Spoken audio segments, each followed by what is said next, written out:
Yo, what's up, guys? BTR, so the Rebel, here to talk again about Tyson Fury versus Otto Wallin.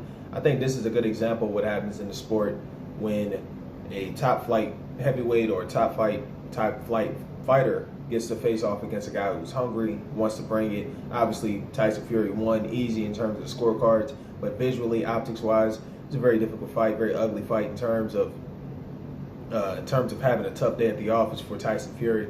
But he's one of the best heavyweights in the sport. The irony is that this was his toughest fight, maybe even tougher than Wilder in terms of just the ugliness of it.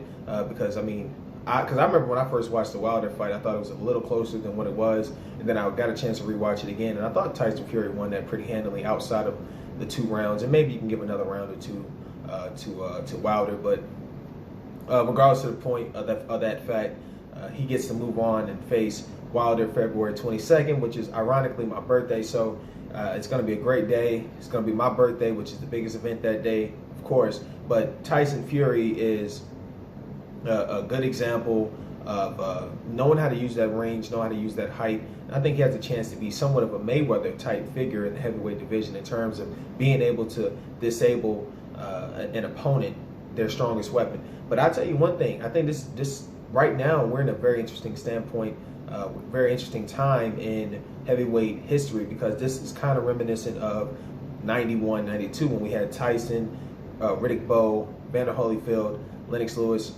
and Buster Douglas. In terms of the upsets that happened, Buster Douglas beating Mike Tyson, obviously Andy Ruiz beating Anthony Joshua.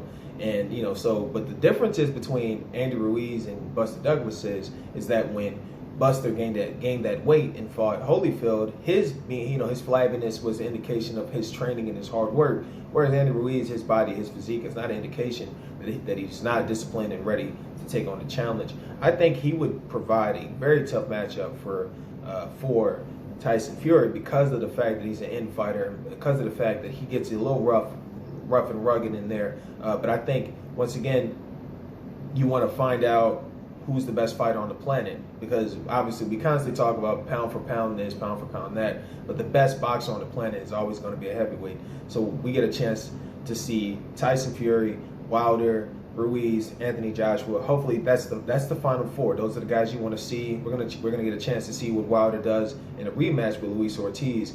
But as of right now, I want you guys to answer this question: who's going to win between Tyson Fury and Wilder, provided that Wilder beats Luis Ortiz in his next up-and-coming fight? It's February 22nd. Remember, that's your boy's birthday. So remember to like, share, subscribe, hit that notification button, and I'm always ready to have some conversation. Don't be shy to hit some comments, leave some comments here. We'll make this some great discussion. And of course, man, I want you guys to be great every single day. Appreciate it.